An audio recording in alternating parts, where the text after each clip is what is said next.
AI is an incredibly powerful tool. It can solve many complex business problems, but there's also a dark side. We can accidentally reveal biases or create biases. We can destroy our own reputations if we misuse it. There's so many things that we need to be aware of that are not really talked about because we're all very excited about the amazing possibilities of AI.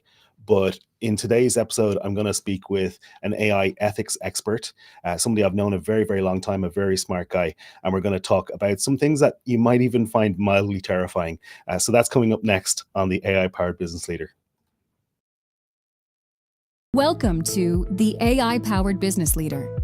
This is the show that helps business leaders excel in the rapidly evolving environment of AI integration and implementation. We go beyond the hype to provide practical solutions for real businesses. Whether you're facing challenges like developing a clear AI strategy, upskilling your workforce, or ensuring data privacy and compliance, we've got you covered. Here is your host, Alistair McDermott. And today my guest is Tom Murphy. Tom, you're very welcome. Oh, thank you. Thank you for having me.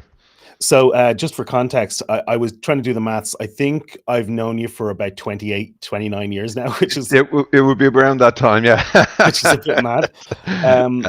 So when I was talking to you about what we could talk about, some of the things you mentioned were kind of mildly terrifying, I think is a fair enough way to describe that. So I just want to mention that up front in this podcast, just so people know, this will be like an adults only conversation possibly.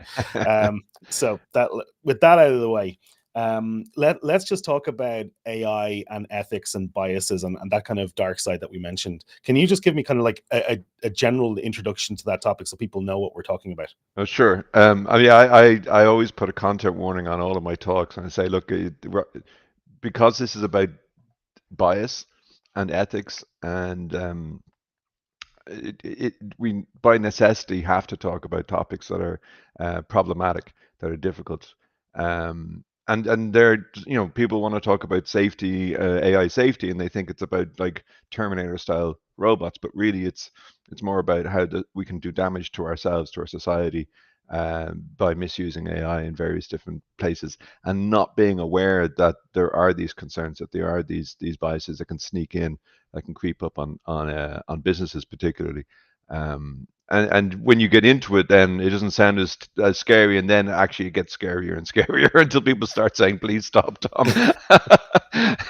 Yeah, and like I think that when we're very excited and we see these tools able to do some amazing things, we get caught up in that excitement, and when you're not aware of just how biased they can be or the negative implications, I think we do need that wake-up call as well, and people do need to be aware of these things. So that's why I'm happy to chat with you today. One of the things I want to ask you about is the word alignment in the context of AI and AI safety, because quite often we see the AI safety teams called the AI safety and alignment team, and I think that it's a word that people aren't really used to hearing in that context. So that might be a good place to start to kind of introduce the concept. Sure, yeah, and alignment is really just, is the AI intending to do the thing that we think it's intending to do? So when we train for, let's say, a game playing AI that's going to play Mario Brothers, and we want it to get as many coins as possible, and it heads to the right and it picks up coins as it goes, and it appears to be doing what we're intending it to do. Then if you take the coins out and you put them to the left, it will continue to go to the right. What it's learned and what its alignment is to go to the right. Right? That's all it learned. It didn't think twice about the coins. We projected that onto it in the sense that we thought it wanted the coins, but actually it just wanted to go right. And when you put the coins somewhere else, it doesn't bother with the coins. It continues to go right. And then we discover, oh, look, this is a misalignment. What we thought we wanted it to do and what it actually wanted to do were two entirely different things. And that's okay when you're talking about a game where you're going to get a low score. It's not okay when you're talking about the distribution of medicines, the driving of cars, etc. Then we have to be really clear that its goal alignment is the same as ours. Like its goal is aligned with our goals. And that is non-trivial. In fact, it's probably impossible. So what's worrying the AI community at the moment is that we can never be certain of goal alignment. Well, that's again mildly terrifying. Um, so what do we do in this scenario? Like, how do we deal with that? Well, there are various different things. There are two kinds of AI. There's explainable and unexplainable, inexplicable. So we can often be required to use explicable AI, so AI that we can explain why it made every decision along the way, and therefore we can have some sort of insight into it and say, look, it chose this route because A was bigger than B, and it chose this route because C was bigger than D. So in this instance, it went that way for these reasons. And that gives us some internal working viewpoint on the AI. But then the more powerful models, like the neural networks, large language models, etc., that are built on top of neural networks, they're very black boxy, as it's referred to. So they're inexplicable. You can't say, look, because of these things, the AI made these decisions. So so how do we align? How do we check the alignment of a neural network, a large language, say, neural network? And one thing is testing. Like, so you give it many different scenarios and see how it responds in each of these scenarios. And that's a blanket kind of generic whack-a-mole test. And if you can think of a lot of scenarios, then you can test for a lot of instances. But of course, you can never think of them all, and there'll be something that immediately will come up in the real world that you don't have in the test model. We've seen this again and again with escaping AI, where we think we've constrained them, or we think we've got them on guardrails, and then something happens and they jump those rails. So in terms of explicability within neural networks, you can say, look, there's this piece of data, and if I keep everything else the same and I tweak this piece of data, how much does it change the outcome? And so you can do that for all pieces of data, keeping each one, all data the same, and tweaking that one piece of data. And that gives you an idea of like how sensitive is it to these pieces of data. So how much is it paying attention to those?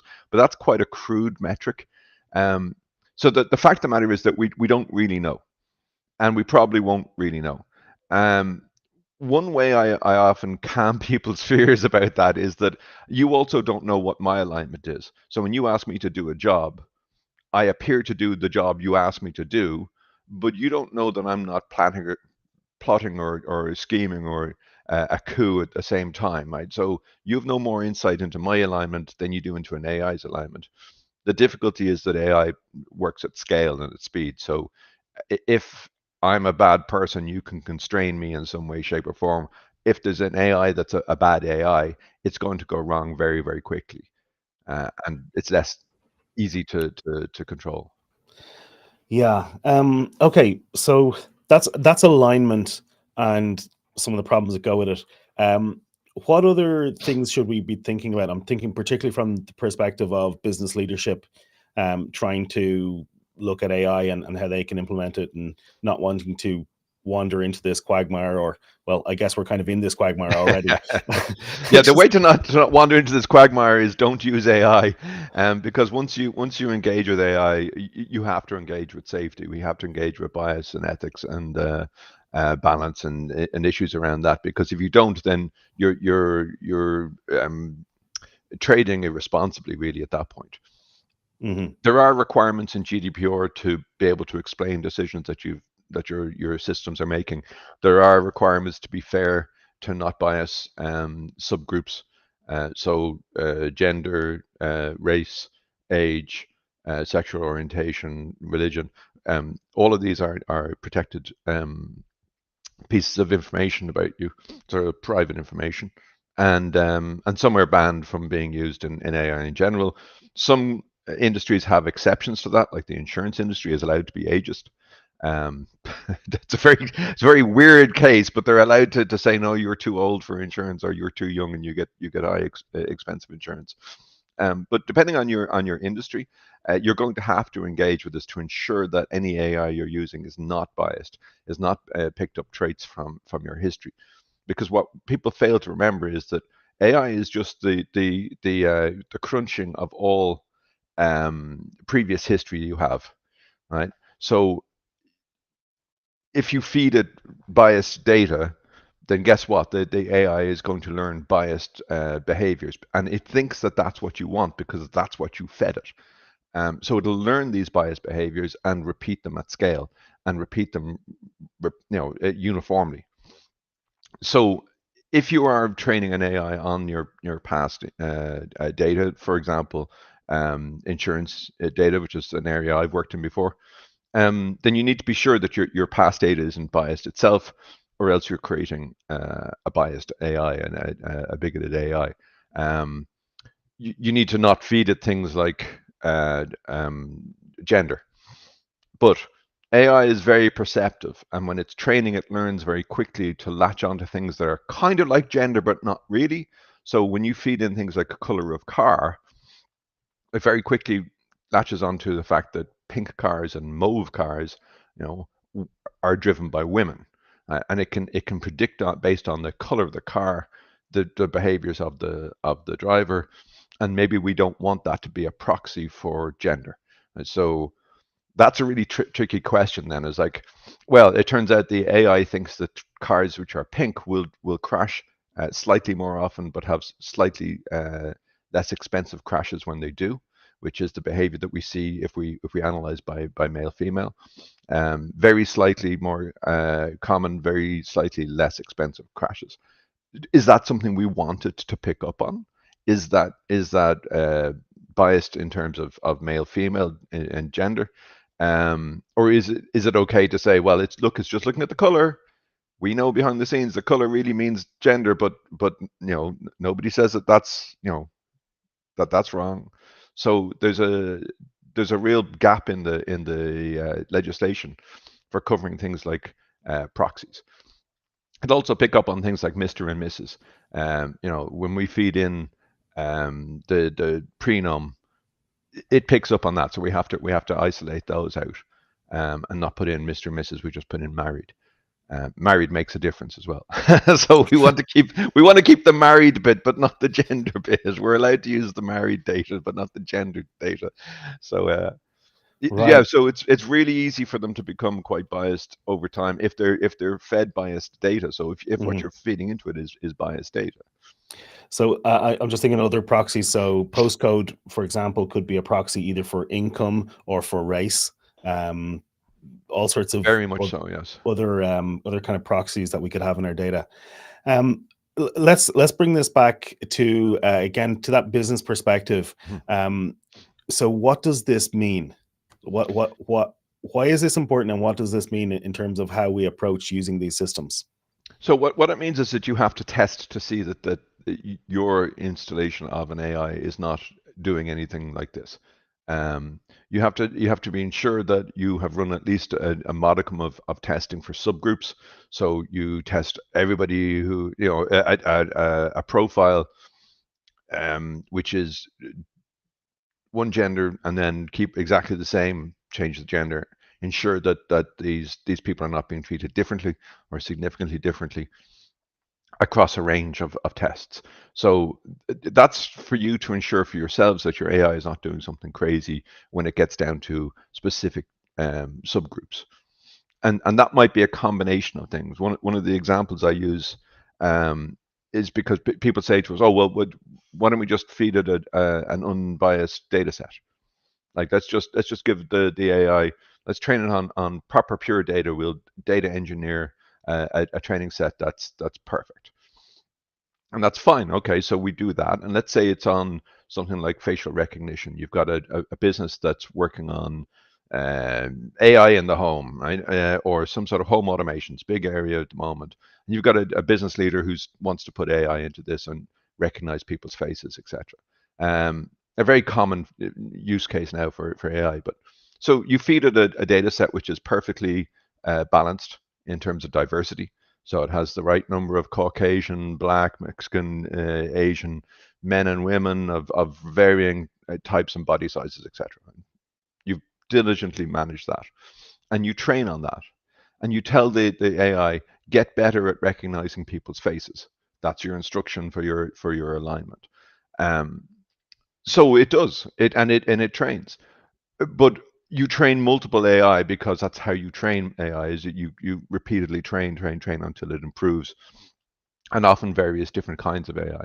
And suppose one of those AI decides that, hey, or discovers that if I throw away all the data relating to Asian women of color, right? It's a very small subset of the data set, but it's difficult for the AI to get it to train on, to get a proper read on them. And it finds that, oh, if I just completely ignore these people and not attempt to identify them at all, I lose 0.5% of the data set, but I'll get 3% better at the main chunk of the data set, say Caucasian men and women. So the AI has done its job. It's better at recognizing people now, and that's what you asked it to do. You said get better at recognizing people, and it did on a perfectly unbiased data set. So here's a case where we handed an AI a perfectly good data set. We gave it what seemed like a perfectly reasonable alignment and validation system. And it still became like horribly racist and sexist. Right? So what the hell? How do we stop that, right? So the way you stop that is that you employ a data safety and ethics expert to point this out to you, but then you start to train and you test for subsets. So you say, look, you can't just get good at people. You have to get good at all of these people simultaneously. So all these different groups of people, I want to see at least a base level of achievement on all of these. And that raises its own problems, because now you say, well, look, I'll trade you 0.5% off of Black Asian women if I can have 3% more in Caucasian men, right? Or you might say, well, no, I don't do that trade. What if I get 0.5% better at Black Asian women, but it costs me 5% of my performance in another area, or it costs me 0.25%? You're starting to get an exchange rate for people, and that's just nightmare fuel for ethicists, because now you're saying these people are twice as much as those people, and you're starting to get back to like 3/5 of a vote, right? And it's all getting a little dark now, and we don't really want to go there. But what you need to do is as a business leader, be saying, look, these are my customers. I want to be able to achieve at least a baseline level of performance for all possible types of customers that I'm selling it to, and within that, try and make the best decisions that we can in terms of where we plant our flag. Because you don't want to be Dell, right? You don't want to be. I think it was Dell. I don't want to be defamatory towards Dell, but I think it was their AI recognition laptop that didn't see Black people, and that's just an absolute disaster. Like, they don't want that. That wasn't their intention. And no marketing person wants to hear that your product has been found to not see Mexicans or something. It's a nightmare. So as a business leader, this is business reputation stuff that you don't want to let out the door. Yeah, I mean, it's fascinating, and it just reminds me of the original trolley problem, which is, there's this escape train or something, and you have a switch. You can't stop the train, but you can switch it going from one track to the other. On one track there's 5 people, on the other track there's 1 person, and you have the power to choose. Do you choose the power of 5 over 1? What if the 1 is a child? What if it's an old person? All of these different factors. What if the 5 people are 5 people you don't like? Well, I did this case with I gave a talk in Galway to about 400 data scientists. And I asked them at the start, I said, how many of you consider yourself to make logic-based decisions, like that you make decisions based on your own logic? And almost all of them put their hands up and said yes. And then we went through the trolley problem, etc. And some really fascinating stuff kind of bubbled out of it. But at the end of it, I said, we're back to the 1 person versus 5, but the 1 person is your child or your spouse or your parent. It's somebody who's really close to you in the family. So now what do you do? And almost all of them are like, kill all 5 of them, like toast, just just drive on, like no problem. So I pointed out then to say, well, look, this is you all said at the start that you were, logic based people, and you like to think that you were logical about your decisions, etc. But the truth of the matter is that logic comes into play when emotion has no say in it. Like if emotion doesn't care, emotion looks at it and goes, oh yeah, no, nothing in here for me, I don't care about this. Yeah, logic, you do your thing now. So but a second that emotion goes, hang on, I really like this person, I'm in love with this person, or this is my child. It's like, oh yeah, well, the logic can get lost. Right? We don't care about logic now. So emotion trumps logic. And logic will let emotion will let logic do it, like so long as emotion has no interest in the question, right? Yeah, and that happens repeatedly when I give talks to people. Let's talk. Okay, so let's just talk at a very nuts and bolts level. Mhm. If the listener is a business owner who is saying, I just want to use ChatGPT and get faster at what I'm doing, does what we're talking about apply to them? Yeah, it does, but it depends on their use case. So if it's like, hey, I want you to get ChatGPT to talk to my customers in a support role, and I'll feed it a bunch of documents that I have here, and I'll ask it to learn those documents and get better at responding to questions around those documents, then fine. You're inheriting a lot of the guide rules of ChatGPT in the first place. So they've got an ethics and safety team in there that are looking at this to see, is it doing what it should be doing? If it does something it shouldn't do, it'll jump. There's a kind of a hypervisor will jump in and stop it, and at least it's supposed to. As we've seen recently with Gemini, that doesn't always happen, where the AI told the human that they should go kill themselves and that they were horrible people. So you would expect, though, that with something as matured as ChatGPT, that it is reasonably safe from that point of view. However, you are feeding it a bunch of new documentation as well, and then you're going to let it talk directly to your customers. So anything that talks directly to your customers, you probably want to be sure that it's saying the sorts of things that you want it to say. So again, we're back to the alignment problem. Like, is it doing and saying the things I want it to do and say with my voice? Because you're putting your logo over it, you're telling people it represents your company, and now it's speaking directly to your customers. That's not something you want to have happen without review. So you need to go in and again run some tests. Like suppose you say that you're from Alabama, you don't want it to suddenly presume that you're black, right?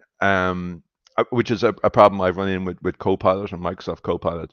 If you start giving a context, it very quickly projects from those contexts onto the people. So if you say, hey, I'm from Alabama, and in the 1950s I did this, that, the other, and you give it a background to yourself, it will make some race decisions and race presumptions about you. So you want to be sure that if this is important to you in your business case, in your use case, that you're testing for these sorts of responses, and that it's not going off the rails or doing anything. With something like ChatGPT, because you're in a constrained, already pre-trained AI with a safety team who are checking it, you're probably fine. You should still check, but you can rely on a certain amount of their work to already have been done. And if it does go completely mad or something, you've got a news article you can write about it. But that's not really what you want. So you want to test this system and make sure that it's speaking with your voice what you want it to say. Mm-hmm. And then if we go to next, so one use case there is using ChatGPT, and you're using it as a business owner. You've deployed it to your team. They're all using it as well. Mm-hmm. What do we tell our staff about this? Like how do we explain this to our staff that this is something to watch out for? Well, first of all, like I said, have an ethicist or a safety person either on board, or at least come and talk to your staff about it, because it is a dedicated area where you need to talk about, well, all the little possible things that could go wrong that you need to be aware of, and it'll depend on the business case. In terms of staff get very concerned about AI because they think it's going to take their jobs. And what you want to tell them is, look, this is a sidekick. And I very much like this kind of approach that we seem to be trending towards, of Copilot and sidekicks, etc. Because what we need is in the ethics community, we call it person in the loop, right? So you're not having an AI making a decision based solely on its own internal decision-making processes. It's coming to the human and going, you've given me this task, I've done it, here's my output. Is this okay, human? Like, have I been a good AI? Am I a good Bing? Like, you are a bad human, I am a good Bing, right? So, that's a much better way of installing AI, is having human in the loop and having it check it. The human needs to be aware that, hey, you know what, you need to think about these things. They should probably be doing that anyway. If their coworker is bringing them a piece of work and it always seems to refuse female pilots or drivers, or that should be ringing some bells as well. Like, this isn't wholly an AI problem. It is something where you are required by law to make sure that you're not being biased against these subgroups.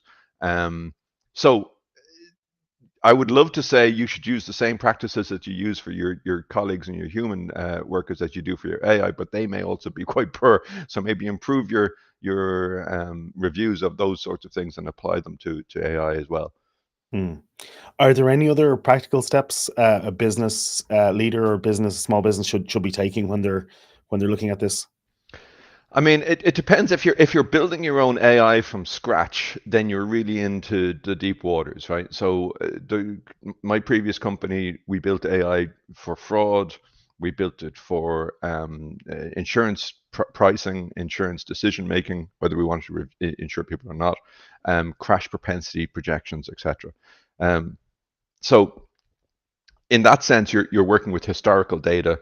You're taking the data on, you're cleaning it up. There is no chat GPT involved in this. It's a very specific AI.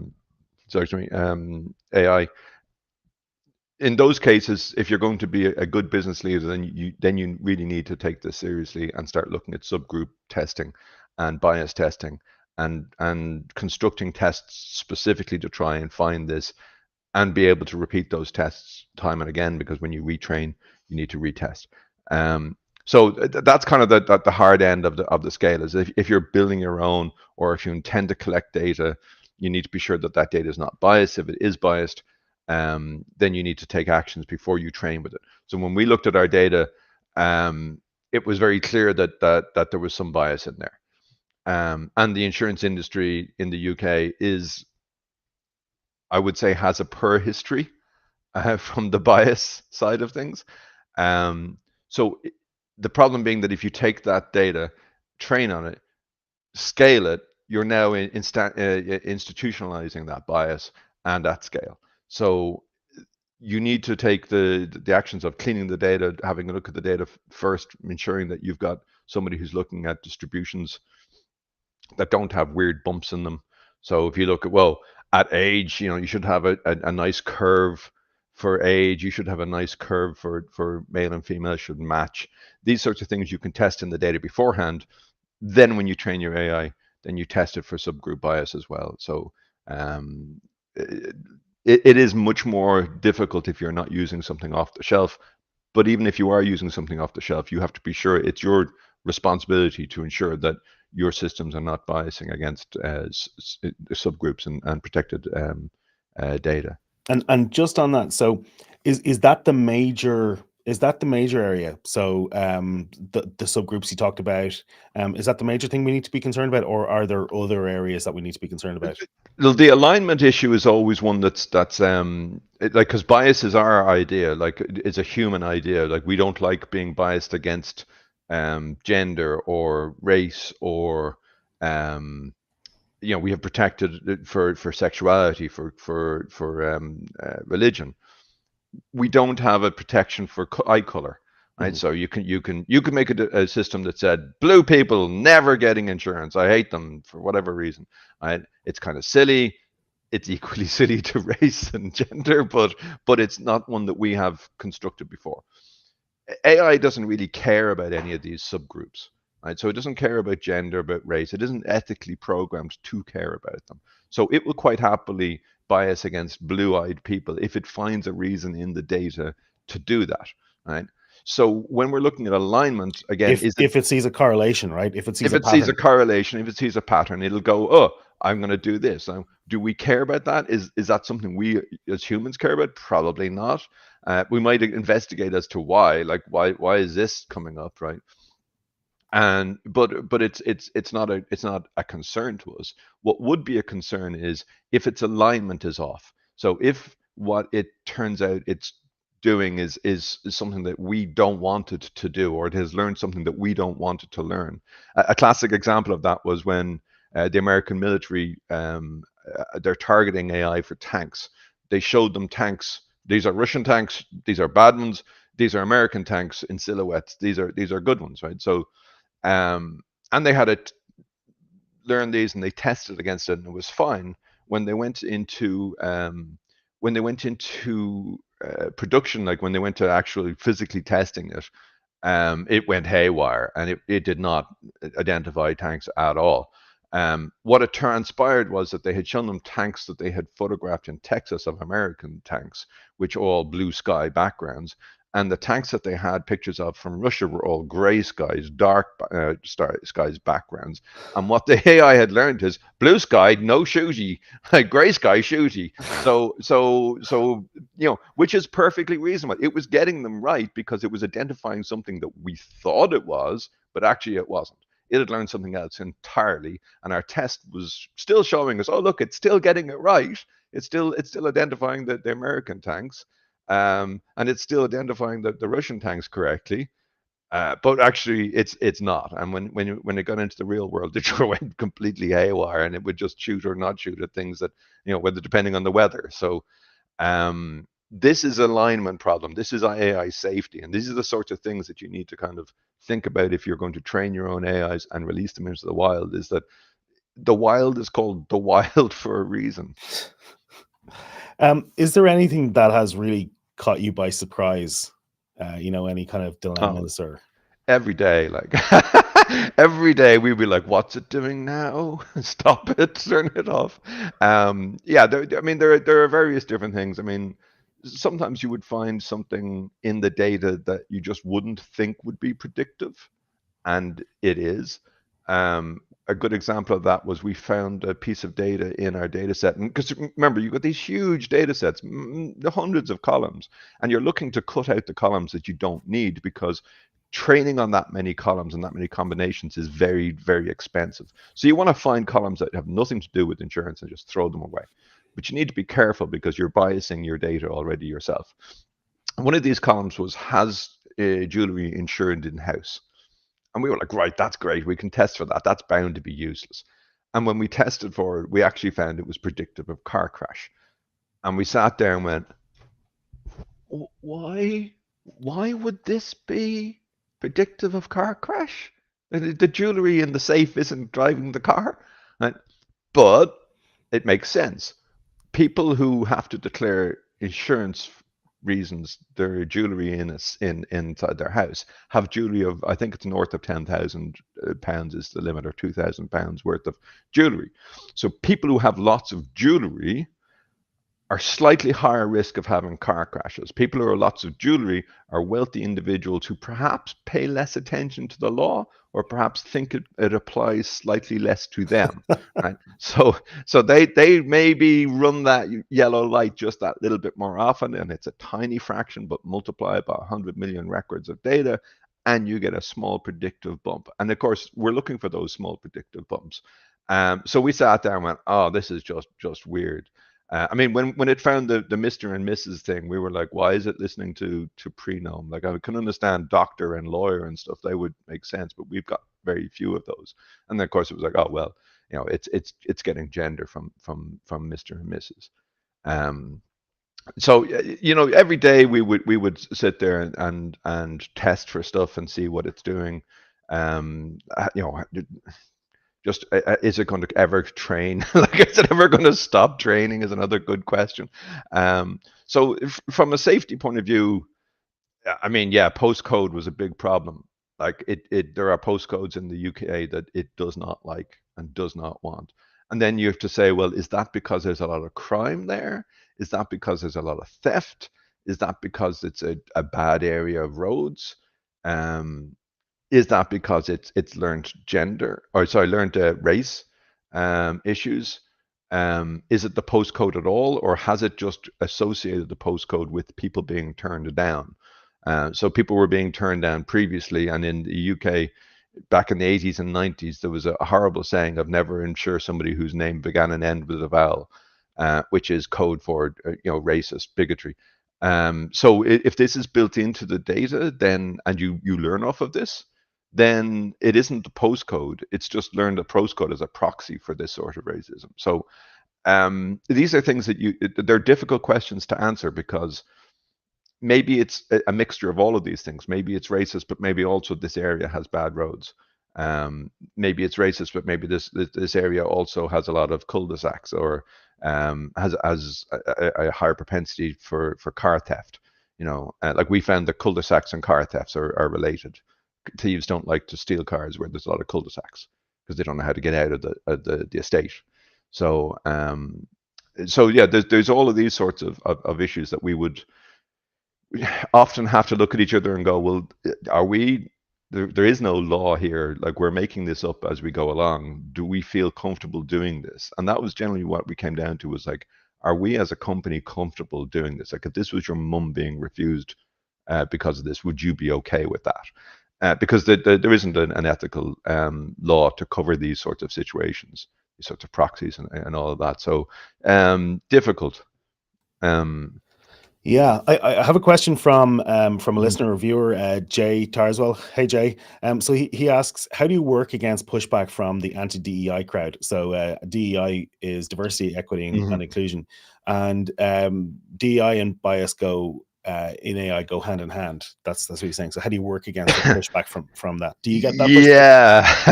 Yeah, this is a really good question, and it's difficult to answer. And I'm going to be as honest as I can about this.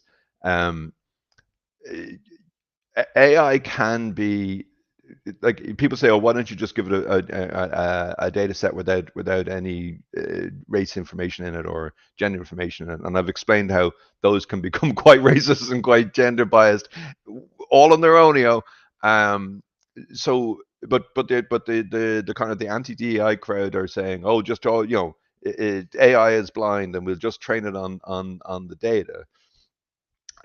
But that in itself can cause issues. A good example of that is there's a drug which works twice as effectively in Caucasian people for skin cancer as it does in people of color. So it's not that it doesn't work for people in color, it's just that it works, it has twice the efficacy in Caucasian people. Now, it's an expensive drug, so it's not possible for like the NHS or the Medicare, Medicaid to buy this for everybody and just blanket cover everyone. So there's decisions to be made as to who distributes, who gets the drug. Like, how do we distribute this drug? And if you leave it to AI and you say, as we normally would, optimize for quality of years of life, so therefore a child will get the drug ahead of a person who's 80 because you've got a predicted 70 years of quality of life. Somebody who's 70 is going to get it ahead of somebody who's 80 for the same reasons. So the typical way we do it with doctors is they try and optimize for quality years of life. We have this problem with organ transplants and donations, etc. Who gets the lung, who gets the kidneys, so in this case, if you just let AI handle that, it will say give all the drugs to the whiteys, right? Just like, there you go, because this is optimizing on quality of life years, right? That's going to save more people, and that's obviously not something we feel comfortable saying. It's like, no, black people don't get this drug now. It's all for white people, right? However, that is the most efficient way to save the highest number of lives, and by giving some of the drugs to the black people, we are actually like kind of punishing the white people. We are saving fewer lives, and overall the system will perform worse. So this is a difficult question, right? Both of these sound like bad ways to go, and AI is being asked to make this decision. Now, what normally happens is the doctors at the end points of all of these consultations, they have a mixture of clients, and they tend to spread it roughly evenly between their mixture of clients, right? Because maybe they have 5 vials of drugs and they have 3 white people and 2 black people in this particular case, right? Then great, then some of this drug is getting to people of color. But when you centralize this into one AI, that's one AI looking over the landscape and distributing drugs as optimal as possible, and it will improve number of years of life um, saved, then it becomes an issue because now it will flood the market towards white people only for the drug, and none of this will get to the black people, right? So again, we've got the same kind of problem where you need to go in and say at least some of this has to get to each of these subgroups because humans want it to be that way. I know we told you different AI, but and you trained properly, you were a good AI, but that's not what we want. We want it to be evenly distributed between people. Now, we don't actually have kind of strong understanding and agreement between ourselves, even as humans. Like if you could put a human doctor in charge of it, we don't know what to tell that human doctor to do, because some people will say optimize for years blind. Some people will say equal shares between, some people will say, proportional shares based on. We don't have those answers already, so it's a little unfair to say, oh, AI is bad because it doesn't make these decisions well, because we don't know what to train it to. We don't know what to tell it to train to become better at. So it's not really its fault. And these are ethical questions we're going to have to face like ourselves. So how do you work against the pushback from the anti-DEI crowd? I think that's not really an AI question. That's a cultural question. It's a social question where we say, you fight for diversity and inclusion because it makes you a better company. It makes you like non-mono syllabic. There's a word I'm trying to think of. A monoculture is always a bad culture. We have to be aware of issues around like subgroup bias in AI, but there's a much bigger issue around how do we actually want things to work, and program for that, build for that. I hope that answers the question. Yeah, I think it does. And I mean, some of these moral dilemmas, and we don't have time to get into some of the more terrifying ones, thankfully. We discussed some of those privately, and maybe I'll get you back on talk about some of those more terrifying ones later. But those ethical dilemmas, like they're real for humans, not just for AI. It would be like the trolley problem is the classic. It's tough to figure out what to do in that scenario. And then, like you're talking about here with the medication, again, difficult questions, and I'm personally glad I don't have to make many of those, because it really is tough, and they have real world impacts on people's lives. Sure, and I mean, Tesla are already facing the trolley problem. Like the self-driving cars are already facing the trolley problem, and their answer, if you notice, is that at the point of car crash, they'll hand back control to the human.